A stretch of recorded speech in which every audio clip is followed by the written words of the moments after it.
Hi friends, வணக்கம். இன்னைக்கு நம்ம தள்ளி போடுதல் அப்படின்ற ஒரு விஷயத்தை பற்றி நம்ம பேச போகிறோம்.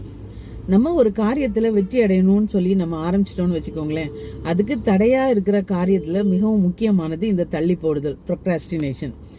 நம்ம ஒரு வேலையை செய்யணும் அப்படின்னா நமக்குள்ளே எப்பயும் ஒரு குரல் உள்ளேருந்து ஒலிச்சிட்டே இருக்கும். இன்றைக்கி செய்யலாமா, இல்லை கொஞ்சம் நேரம் லேட்டாக செய்யலாமா, இல்லை நாளைக்கு செய்யலாமா, இப்படி நமக்குள்ளே ஒரு குரல் எப்பயுமே ஒலிச்சிட்டே இருக்கும். அதையும் மீறி நம்ம அதை ஓவர் கம் பண்ணி வரும்போது தான் நம்ம நம்முடைய வாழ்க்கையில் வெற்றி அடைய முடியும். இந்த ப்ரொக்ராஸ்டினேஷன் தான் நம்மளோட வெற்றியை திருடுற மிகப்பெரிய திருடன்.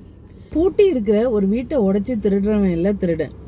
நமக்குள்ளே இருந்து நம்மளோட அனுமதியோட நம்மளோட நேரத்தை வீணடிச்சு நம்மளோட எதிர்காலத்தை ஒரு கேள்விக்குறியாக்குற இந்த தள்ளி போடுதல்ன்ற குணம் தான் மிகப்பெரிய திருடன். நம்ம ஒரு காரியத்தை தள்ளி போடுறோம்னா அதுக்கு சோம்பேறித்தனம் மட்டும் காரணம் இல்லை. மேபி அதை பற்றின ஒரு பயம், இல்லாட்டி அந்த விஷயத்தை பற்றின ஒரு சலிப்பு, இப்படி எத்தனையோ விஷயங்கள் நம்ம தள்ளி போடுறதுக்கு காரணமாக இருக்குது. இந்த தள்ளி போடுதல் குணத்தை நம்ம ஓவர் கம் பண்ணிட்டோம் அப்படின்னா வாழ்க்கையில் நம்ம தான் வெற்றியாளர். அப்படி இல்லாமல் நம்மளோட வேலைகள் எல்லாம் நம்ம தள்ளி போட்டுகிட்டே இருந்தோம் அப்படின்னா எல்லாம் சேர்ந்து மலை போல் குவிஞ்சிடும். கடைசி நேரத்தில் நம்மளால் அந்த வேலைகளெல்லாம் முடிக்க முடியாமல் ஆகிடும். ஸ்ட்ரெஸ் ஆகிடும், பயம் வந்துடும். அப்படியே நம்ம முடித்தா கூட அதை குவாலிட்டியாக முடிக்க முடியாது. இப்படி ஏகப்பட்ட பிரச்சனைகள் இந்த தள்ளி போடுறதுனால வரும். நாளைக்குன்ற வார்த்தை நம்மளோட அகராதியிலே இருக்கக்கூடாது. அதுதான் நம்மளோட முன்னேற்றத்துக்கு இருக்கக்கூடிய பெரிய எதிரி. இதுக்கு உலக புகழ்பெற்ற எழுத்தாளர் மார்க் ட்வைன் இந்த ப்ரொக்ராஸ்டினேஷனுக்கு ஒரு தீர்வு சொல்கிறார்.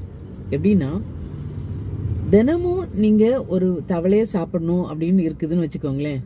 அப்போது அதை காலையிலே செய்து முடிச்சிடணும், சாப்பிட்டு முடிச்சிடணும். அப்போது மீதி இருக்கிற நேரங்கள்லாம் நமக்கு கிடைக்கும். நம்ம நிதானமாக நம்மளோட அடுத்த வேலைகளை பார்க்கலாம். அதிகாலையிலேயே நம்ம அந்த தவளையை முதல்ல சாப்பிட்டு முடிச்சிட்டோம் அப்படின்னா நமக்கு அந்த நாள் ஃபுல்லாக ஃப்ரீயாக கிடைக்கும். நம்ம நினச்ச வேலையை நம்ம செய்து முடிச்சிடலாம்.